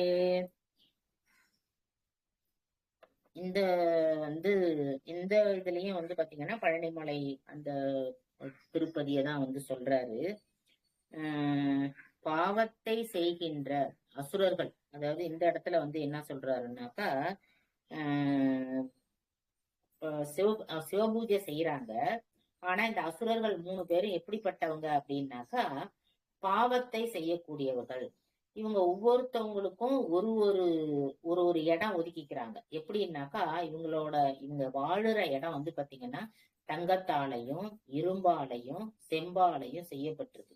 இவங்க என்ன பண்ணுவாங்கன்னா, அப்படியே அந்த தங்க இதை எடுத்துக்கிட்டு பறந்து போய் ஏதாவது ஒரு இடத்துல வச்சாங்கன்னா அது அவ்வளவுதான் அழிஞ்சு போகும். அந்த மாதிரி தேவர்களுக்கு துன்பம் செய்யறது, மக்களுக்கு துன்பம் செய்யறது, இந்த மாதிரி இவங்க சிவபூஜை செஞ்சா கூட தொடர்ந்து சிவபூஜை செய்யறாங்க. ஆனா என்ன ஆகுது, ஆனா மக்களை துன்புறுத்துறாங்க, தேவர்களை துன்புறுத்துறாங்க இந்த 3 அசுரர்கள். அப்ப இவங்களை அழிக்கணும். அப்ப சிவபெருமான் என்ன பண்றாரு, நாரதரை தான் அனுப்பிச்சு விடுறாராம். எப்படி அனுப்பிச்சு விடுறாரு அப்படின்னா, புத்தர் வேடத்துல அனுப்பிச்சு விடுறாராம். அனுப்பிச்சு விட்டு நீங்க அவங்கள மனது மாத்தணும் அப்படின்னு. எப்படி மாத்தணும் அப்படின்னா, நீங்க இப்ப தொடர்ந்து சிவபூஜை பண்ணிட்டு இருக்கீங்களே, உங்களுக்கு ஏதாவது பலன் கிடைக்குதா, இதனால என்ன பலன், நீங்க டெய்லி செஞ்சிட்டு இருக்கீங்க, ஏதாவது சுவாமி உங்களுக்கு காட்சி அளிச்சிருக்கிறாரா, இல்ல உங்களுக்கு ஏதாவது கொடுத்திருக்கிறாரா, எதுவுமே இல்ல, நீங்க எதுக்கு தண்டத்துக்கு அவருக்கு போய் சிவபூஜை பண்ணிட்டு இருக்கீங்க அப்படின்னு புத்தர் வடிவுல என்ன பண்றாங்களா, பூஜை பண்ணக்கூடாது அப்படின்னு. ஏன்னா சிவபூஜை பண்ணிட்டு இருக்கும் போது அவங்கள அழிக்கிறதுங்கிறது முடியாது. அதனாலதான் இவர் என்ன பண்றாராம், இவங்க சிவபூஜைய தடுத்தாதான், இவங்க சிவபூஜை செய்யறத விட்டாதான் அவங்கள அழிக்க முடியும். அதனால அவர் என்ன பண்றாரு, இத மாதிரி புத்தர் வடிவுல நாரதரை அனுப்பிச்சு சொல்றாரு. அவரும் போய் சொன்ன உடனே இவங்க எல்லாம் அப்பதான் இவங்களுக்கும் உணர்றாங்க. என்ன உணர்றாங்க அப்படின்னா, ஆமா நம்ம இவ்வளவு நாள் சிவபூஜை பண்ணிட்டு இருக்கோம், என்ன சிவபெருமான் நமக்கு என்ன காட்சியா தந்தாரு, இல்ல ஏதாவது நமக்கு வாரி கொடுத்தாரா, இவ்வளவு செஞ்சு நமக்கு. ஆனா நம்ம நினைக்கலாம், அப்ப அது உண்மைதானே, நம்ம சிவபூஜை செஞ்சிட்டு இருக்கோம், நமக்கு என்ன பெருசா கிடைக்குது அப்படின்னு. அதாவது நம்ம படிநிலை அப்படின்னு சொல்றோம் பாத்தீங்களா, சரியே கிரியை யோகம்னு நான் ஃபர்ஸ்டே சொல்லும் போது சொன்னேன். அதாவது நமக்கே தெரியாது, நம்ம இந்த படிநிலையில இருந்து அடுத்த படிநிலைக்கு நம்ம தானாகவே கொண்டு சேர்ப்பார் எம்பெருமான். நமக்கு அது தெரியாது, இந்த பாதையில இருந்து இந்த பாதைக்கு வந்துட்டோமா, அடுத்த பாதைக்கு நம்ம போறோமா, முத்தி பாதைக்கு நம்ம அடியெடுத்து வைக்கிறோமா அப்படின்னா நமக்கு தெரியாது. ஆனா அவர் என்ன பண்ணுவாரு, நம்மள படிப்படியாக நம்ம செஞ்ச சிவபூஜையின் காரணமாக நம்மள என்ன பண்ணுவாரு, அந்த முக்தி பாதை இந்த மாதிரி இருக்கும்போது இப்ப இவங்க என்ன பண்றாங்கன்னா, இந்த மாதிரி இவங்க சொன்ன உடனே இவங்க என்ன நினைக்கிறாங்க, அதாவது மதி அப்படின்னு ஒரு இல்லைன்னு வச்சுக்கோங்களேன், அரக்கர்களுக்கு அந்த அளவுக்கு மதி வேலை செய்யாது. அப்ப அவங்க என்ன நினைக்கிறாங்க, சரி இது உண்மைதான் போல இருக்கு அப்படின்னு சிவபூஜையை நிப்பாட்டிட்டாங்க. அப்பதான் அவர் என்ன பண்றாரு, தேவர்கள் எல்லாம் சேர்ந்து எல்லாரையும் சேர்ந்து ஒரு தேர் செய்ய சொல்றாரு. அதுலயும் ஒரு விளையாடல் வைக்கிறாரு. என்ன செய்யறாருன்னா, தேவர்கள்லாம் உங்களை தேர்வு செய்ய சொன்ன உடனே அவங்க என்ன நினைக்கிறாங்களாம், சிவபெருமான் அந்த அரக்கர்கள்லாம் அழிக்கிறதுக்கு நாம தேர்வு செஞ்சு அது மேலதானே இவர் ஏறி போறாரு. அப்ப நம்ம தான் ரொம்ப பெரிய பலசாலி, நம்ம தான் திறமையா உள்ளவர்கள், நம்ம செஞ்ச தேர்ல தானே இவர் ஏறி போறாரு அப்படின்னு இவங்க எல்லாம் ஆணவத்தோட நினைச்சாங்க. அதுவுமே அவர் என்ன பண்றாரு, அவங்களோட ஆணவத்தை அழிக்கிறதுக்காக தான் தேரே செய்ய சொல்லி இருக்காரு. அதுவே அவங்களுக்கு தெரியல. அப்ப என்ன பண்றாரு, அந்த அந்த விரலை வச்சு ஒரு அழுத்ததான், கட்ட விரலை வச்சு ஒரு அழுத்ததான் அழுத்துறாரு. அடுத்த நிமிஷமே என்ன ஆகுது, தேர் பொல பொலன்னு கீழே உழுது. அதுக்கு அடுத்தது அவர் என்ன பண்றாரு, ஒரே ஒரு கணை, அந்த சிரிப்பு கணை அப்படின்னு சொல்லுவோம் பாத்தீங்களா, அந்த கணையை எடுத்து அவர் அழிச்சதுலயே அத்தனை அரக்கர்களும் அழிஞ்சு போறாங்க அப்படின்னு. இன்னும் சொல்ல போனாக்கா பாத்தீங்கன்னா, சிவபெருமான் 3 தடவை சிரிப்பாராம், 3 வகையான சிரிப்பு சிரிப்பாராம். என்ன அப்படின்னு பார்த்தா, இப்ப அரக்கர்கள் இருக்காங்க பாத்தீங்களா, அவங்களுக்கு ஒரு சிரிப்பு சிரிப்பாராம்.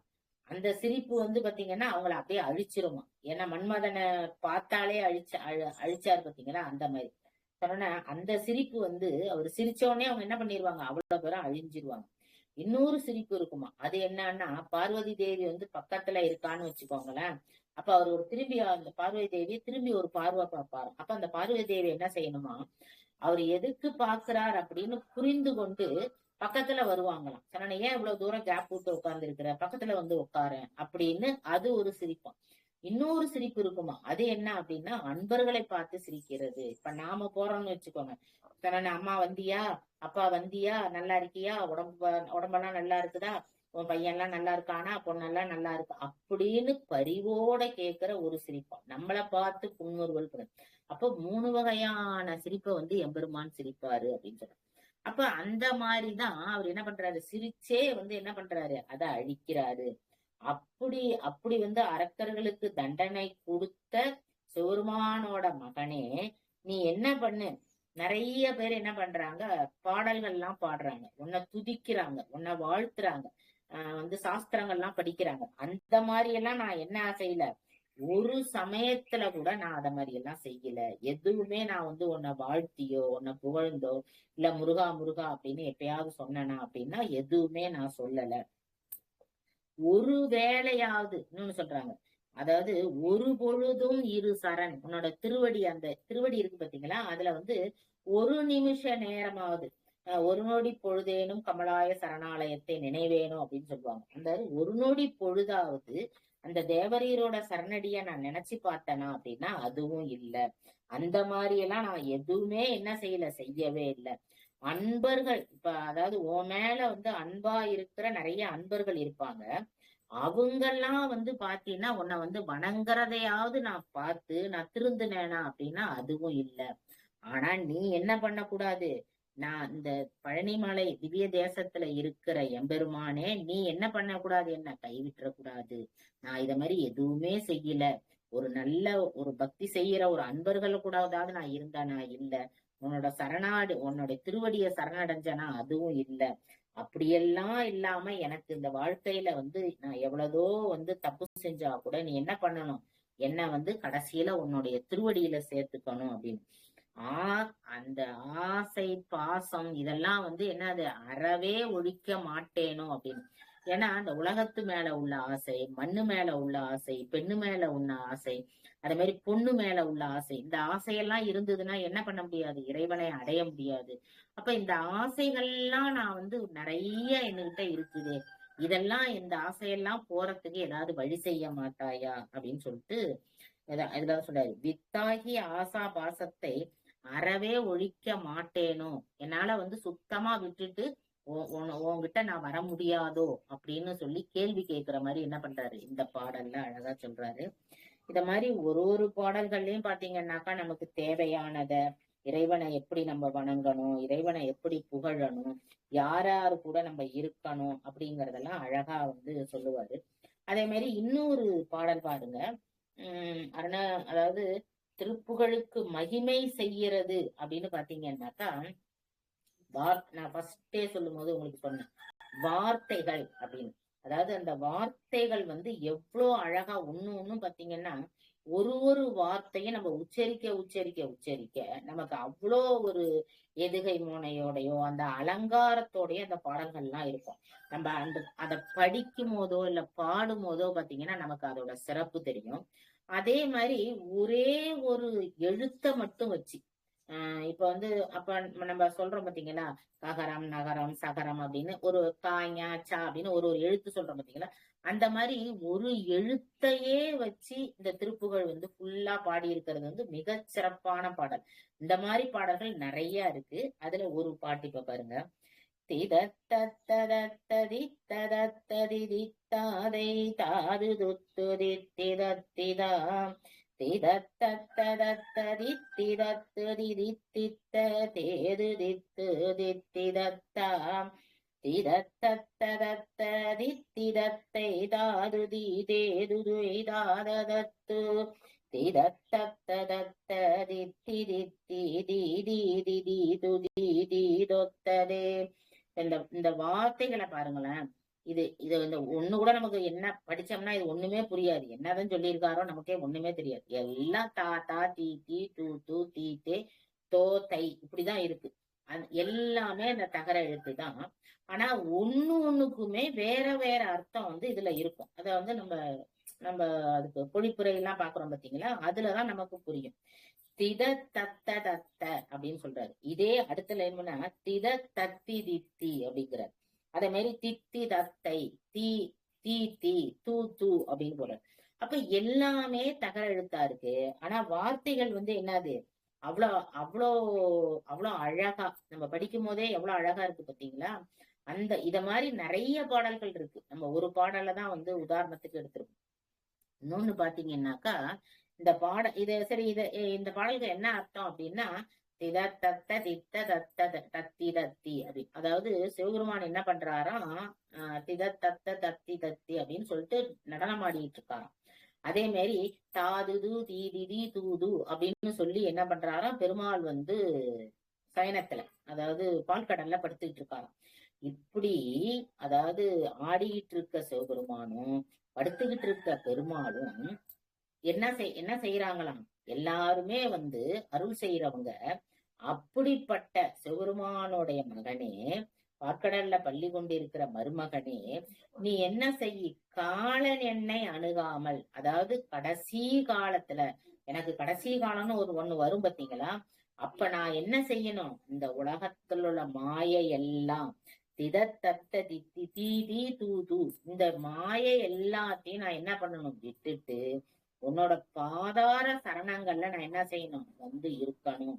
அப்ப எனக்கு என்ன செய்யணும், உன்னுடைய திருவடியை நான் முக்தி அடையறதுக்கு உன்னுடைய திருவடியை எனக்கு தரணும் அப்படின்னு. இந்த ஒருத்தவங்களோட அதாவது சிவபெருமானோட மகனே, பெருமாளோட மருமகனே, உமையம்மையோட பாலனே, நீ என்ன பண்ணு, என்ன கடைசி நேரத்துல நீதான் என்ன பண்ணணும், உன்னுடைய திருவடிக்கு என்ன சேர்த்துக்கணும் அப்படின்னு சொல்லி என்னை கைவிட்டுடாத. காலன் என்னை அணுகும் போது நீ என்ன பண்ணிடக்கூடாது, நீ செஞ்ச பாவத்துக்கு இப்படிதான்ப்பா இருக்கணும் அப்படின்னு என்னை விட்டுடாத, உன்னுடைய திருவடிகள்ல என்ன சேர்த்துக்கு அப்படின்னு அழகா இறங்குறாரு. அத மாதிரி ஒவ்வொரு பாடல்கள்லயும் பாத்தீங்கன்னா இறைவனை எப்படி வணங்கணும், இறைவனுக்கு எப்படி நம்ம தொண்டு செய்யணும், இறைவனோட புகழை எப்படி பாடணும் அப்படின்னு. இன்னொன்னு பாத்தீங்கன்னாக்கா இந்த திருப்புகழை நம்ம பாடிக்கிட்டே இருந்தோம்னு வச்சுக்கோங்களேன், நம்ம எந்த ஒரு பக்தியோ ஒரு பூஜையோ எதுவும் கூட செய்ய வேண்டாம் அப்படிமா. ஏன்னா அந்த திருப்புகழை மனசார மனசு உருக நம்ம பாடணும்னு வச்சுக்கோங்களேன். இப்ப நான் ஃபர்ஸ்டே ஒரு பாடல் சொன்னேன் பாத்தீங்களா, ஒரு அழகான பாடல் இந்த திருப்புகழ்ல இருக்கும். இந்த பாடலோட நம்ம முடிப்போம். பக்தியாயானுனை பல காலம் பற்றியே திரு புகழ் பாடி திரு புகழ் பாடி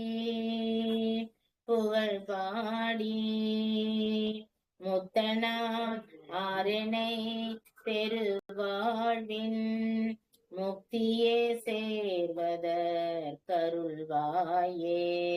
முக்தியே சேர்வதற்கருள்வாயே. வித்தகா ஞான சக்தி நீபாதா, வித்தகா ஞான சக்தி நீபாதா, வெற்றி வேலாயுத பெருமாளே, வெற்றி வேலாயுத பெருமாளே. பக்தியால் யான் உன்னை பல காலம், அதாவது நான் வேற எதுவும் செய்ய வேண்டாம், உன்னை நான் என்ன செய்யணும், இந்த பாடல்களை பாடி பாடி பாடியே இருந்தா கூட நீ என்ன செய்யணும், முக்தனாம் என்னை முக்தி சேர்வதற்கு என்ன அருள்வாயே அப்படின்னு அவரு இப்ப அவரு சொல்றாரு. அப்படின்னா என்ன அர்த்தம், அப்ப அந்த மாதிரி ஒரு அருள் இந்த பாடல்களை பலகால நான் பாடினா கூட, பலகால நான் பாடிக்கிட்டே இருந்தா கூட நீ என்ன பண்ணிருவ, என்ன அந்த முக்தியை சேர்றதுக்கு நீ அருள் செய்வாய், அருள்வாயே அப்படின்னு அவரு கேக்குறாரு. ஆனா என்ன அங்கே அர்த்தம், அவரு அருள் செய்வார் அப்படிங்கறதுதான். கேட்டாலே கொடுக்கக்கூடியவர் முருகப்பெருமான். அதனால கண்டிப்பா நமக்கு என்ன பண்ணுவாரு, நம்ம என்ன கேட்கிறோமோ, அதாவது உலக மாயையில உள்ள ஆசைகள் வேணும்னு கேட்டாலும் அதையும் அவர் அருள்வார். இல்ல இதெல்லாம் எனக்கு வேண்டாம், அந்த மாயைகள்லாம் எனக்கு வேண்டாம், உன்னோட திருவடிதான் வேணும் அப்படின்னு வேணும்னு கேட்கிறவங்களுக்கு அவருடைய திருவடியும் அவரு தருவார். அப்ப என்ன கேட்டாலும் கொடுக்கக்கூடிய முருகப்பெருமான நம்ம இந்த திருப்புகழை பாடி கேட்டோம்னா கண்டிப்பா அத்தனையும் அருளுவார். அதே போல எல்லா அடியார்களுக்கும் எம்பெருமான் என்ன செய்யணும், இந்த திருப்புகழை பாடுற அத்தனை பேருக்கும் அவங்க நினைக்கிறதெல்லாம் அருள வேண்டும் என்று கூறி எனது உரையை நிறைவு செய்கிறேன். திருச்சிற்றம்பலம்.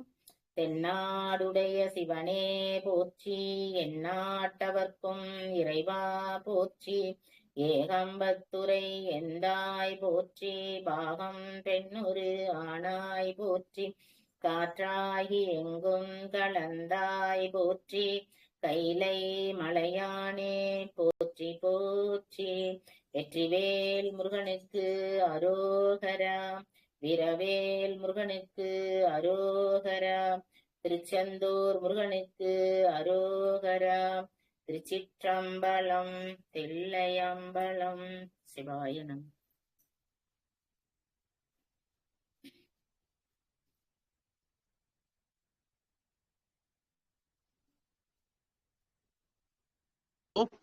நன்றிங்கம்மா. சிவாய், நம்ம ரொம்ப நல்லா இருந்தது. நான் முடிச்சுக்கலாம். நான் மண்டபத்துல. நன்றி நன்றி. சிவாய நமः.